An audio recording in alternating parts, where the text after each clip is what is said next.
Oke, selamat siang. Kita cerita-cerita lagi yuk. Kita pakai 807 dengan bensin dalam kota paling ya 17, luar kota paling 110, 111. Ya, kita cerita mobil listrik sudah, kita coba mobil hybrid. Mobil hybrid ya. Berarti kalau hybrid dia platnya masih plat biasa. Di kita itu untuk yang hybrid itu ada berbagai macam bentuk atau apa ya, ada berapa sistem ya. Contohnya ada yang model di produk Toyota beda, di produk Nissan beda, ada di mobil Eropa seperti BMW juga beda ya, dan Suzuki juga beda. Jadi kita coba bahas satu-satu ya, nanti tolong koreksi kalau memang salah ya. Kalau di Toyota kan memang sudah hybrid, kayaknya udah yang saya dengar yang udah dijual ke pasaran kan sudah lama ya, zaman Toyota Prius. Nah itu sistemnya hybrid, ya pastinya ada baterai ya, ada listrik dan ada mesin konvensional. Nah dia dipasang motor. Kalau yang saya pernah lihat itu di transmisinya ya, jadi transmisinya itu ada dua penggerak ya, dari mesin dan dari motor. Kalau mesinnya seperti biasa itu dari bensin, tapi kalau motor ya dari listrik ya, dari baterai gitu. Nanti dia akan kolaborasi ya sesuai dengan kebutuhan. Nah biasanya untuk jalan-jalan peran macet dia hanya listrik yang bekerja gitu ya. Tapi kalau nanti ada keperluan tenaga dia akan barengan tuh, listrik sama si mesin, tapi diutamakan si listrik dulu biasanya. Nah dia juga bisa lebih irit karena saat macet, saat berhenti gitu, lampu merah atau apa, nanti si mesin tetap si mesinnya juga mati, otomatis baterai juga mati ya. Nanti kalau jalan, nanti si baterai atau listriknya bekerja, mesin sih belakangan biasanya. Kalau perlu power dia baru bekerja, seperti itu. Dan kalau yang tipe lain seperti di Nissan, nah itu ada perbedaan di sistemnya ya. Dia ada mesin, ada listrik. Cuma masalahnya mesinnya tidak langsung menggerakkan roda, nggak seperti Toyota tadi ya, nggak seperti Prius atau yang lain-lainnya. Ada Prius, sekarang ada Camry ya, Camry EV, ada yang banyak, Toyota hampir ada ya.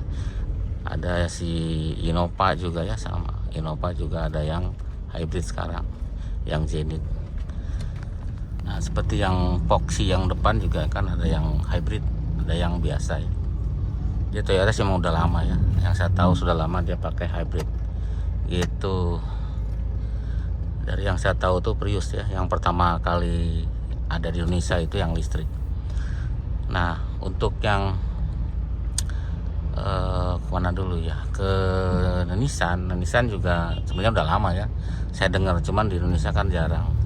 Ada dulu tuh yang Honda Leaf gitu ya, kalau nggak salah tuh Nissan Leaf, terus Nissan Kick. Yang sekarang yang terbaru yang masuk ke Indonesia adalah si Nissan Serena yang e-Power ya, namanya dia e-Power.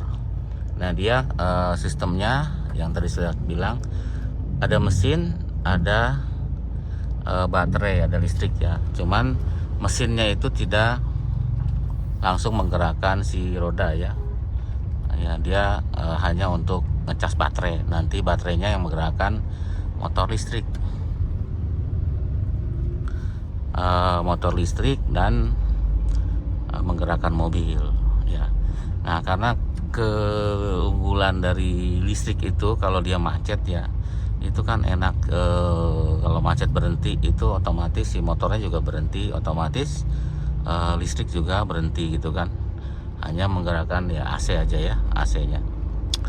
Jadi dia kenapa lebih irit ya begitu, karena memang tidak kayak mobil kayak ini konvensional, kalau dia macet mesin tetap hidup untuk menggerakkan listrik, kalau menggerakkan AC. Kalau itu kan AC-nya sudah elektrik. Jadi sampai mana tadi ya, mudah-mudahan nyambung ya. Yang si Nissan itu dia ada mesin tapi terpisah ya dengan maksudnya dia tidak menggerakkan dari si roda ya. Yang menggerakkan roda adalah si motor listrik itu ya, dari baterai. Nah, tugasnya mesin hanya untuk mencharger si baterai. Dia di situ ada generatornya ya. Jadi tempat untuk transmisinya dipasangin adalah generator. Dan itu hidupnya hanya kalau akinya berkurang ya kapasitasnya gitu ya. Dia akan menyala otomatis dan tergantung dari si kecepatan mobil ya. Biasanya kalau memang kecepatan mobilnya perlu power yang besar, dia akan berapa persen baterai dia akan ngecas lagi ya, kayak gitulah. Pokoknya itu sistemnya elektronik.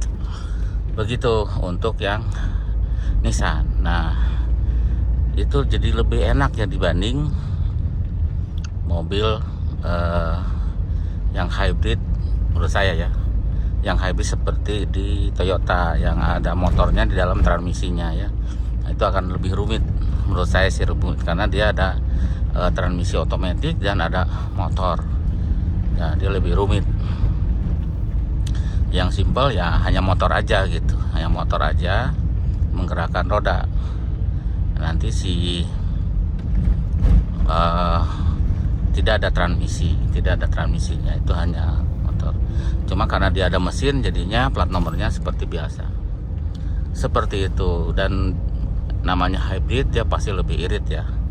Yang katanya mungkin tergantung besar mobilnya ya. Ada yang 1 liter untuk 20 km, ada yang lebih malah ya. Kalau memang mungkin lebih kecil mesinnya, pasti lebih mobilnya pastinya lebih jauh begitu. Dan rata-rata mesinnya pun tidak besar ya untuk ngecasnya itu.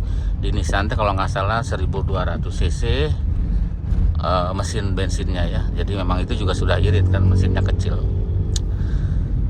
Nah, seperti itu. Dan biasanya balik lagi ke Toyota, saya pernah lihat mesinnya Toyota yang Camry, tapi kalau yang Jenis belum pernah lihat. Itu saya lihat tidak ada pan belt ya, tidak ada pan belt, berarti dia tidak ada pompa power steering, sudah diganti elektrik. Tidak ada alternator karena sudah ada baterai untuk dikonversi ke aki ya. Dan tidak ada kompresor AC karena AC-nya sudah elektrik juga. Jadi cuma hanya ada puli aja di situ, tapi tidak ada pan belt, tidak ada tali kipas ya. Biasanya tali kipas kan menggerakkan power steering, kompresor AC, sama satu lagi apa ya, alternator gitu. Biasanya 3 serangkai itu digerakkan sama pan belt. Nah, seperti itu. Makanya namanya hybrid pasti lebih irit karena tidak banyak komponen tadi tidak ada ya, sudah diganti sama listrik. Seperti itu. Nah, apalagi ya, terus ke mana sekarang? Ke Eropa ya, BMW juga ada yang hybrid seperti yang berapa tuh? Saya lupa itunya ya, nama-namanya mereka. Nah, dia sistem hybridnya juga beda ya. Kalau saya perhatiin waktu pas pameran yang di BMW itu, dia ada mesin juga, tapi posisinya ditaruh di belakang. 1500 turbo ya, yang saya baca di saat pameran. 1500 cc turbo, HP-nya hampir 200 HP. Itu besar ya, ditaruh di belakang. Nah, yang depannya dia pakai listrik ya, pakai motor. Depannya pakai motor. Jadi dia ada 2 penggerak ya, penggerak belakang dan depan, dan dia kolaborasi ya, disetel di apa namanya, di setting sama elektronik, makanya dia bisa sinergi. Nah, nanti sama seperti kalau macet seperti ini, biasanya hanya motor listrik saja yang bekerja ya, karena dia tidak perlu power yang besar. Jadi lebih hemat kan, mesinnya tidak bekerja. Nah, motor listriknya kalau nggak salah lebih dari 200 HP ya. Jadi untuk mesinnya kurang lebih 200 HP, listriknya di atas 200 HP. Jadi sekitar kalau dia bekerja sama bisa sampai 500 HP dan cukup tinggi ya untuk mobil 500 HP itu.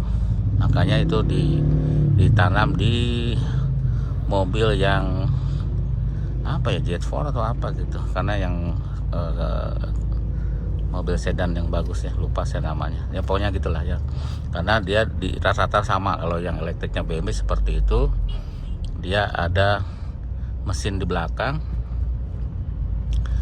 dan ada motornya, ada mesin di belakang dan ada motor listriknya di depan. Dia jadi kayak AWD ya, jadi kayak AWD, all wheel drive. Jadi lebih oke, dia lebih kencang juga ya, dan pastinya lebih irit karena ya seperti biasa kalau dia macet pasti hanya motor yang bekerja ya, si EV-nya aja yang bekerja. Dan kalau nggak ya seperti itu ya, kalau BMW saya kurang terlalu paham ya, cuman mungkin garis besarnya seperti itu. Ada juga yang di Suzuki ya. Nah, Suzuki lebih simple, itunya lebih simple karena saya lihat dan saya baca-baca kok nggak ada baterainya ya, hanya aki biasa. Cuman nanti koreksi kalau salah.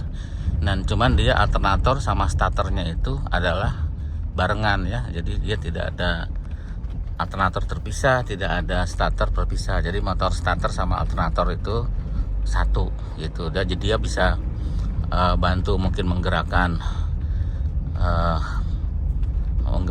menambah tenaga ke mesin, dan juga bisa menstarterkan mobil ya. Makanya dia bisa stop and go. Jadi dia kalau misalkan diaktifin stop and go nya, dia kalau macet dia akan berhenti itunya ya, mesinnya. Nanti kalau jalan dia akan hidup lagi. Seperti itu. Jadi ya mungkin itulah garis besarnya untuk masing-masing dari tipe mobil. Nah, untuk yang tipe yang lain saya juga belum terlalu hafal. Jadi intinya yang pasti hybrid pun irit. Cuman pastinya karena ada penambahan, akan ada dua mesin, ada mesin dan transmisi, dia itu lebih rumit ya. Yang saya ceritakan tadi ya. Jadi pasti rumit lah. Ada komponen yang dia harus kerjasama antara mesin dengan si listrik, dengan si motor listrik itu. Segitu ya mungkin obrol-obrolannya. Jadi kalau dibanding dengan mobil ini yang 1 liternya untuk 7 kilo, dan dia itu bisa kalau dalam kota bisa belasan kilo ya, seperti itu ya. Memang mobil ini kalau dipakai harian kayaknya sudah tidak bisa ya, karena menghabiskan banyak uang. Jadi harus mobil hybrid atau listrik. Terima kasih sudah nonton. Sampai jumpa lagi di video berikut.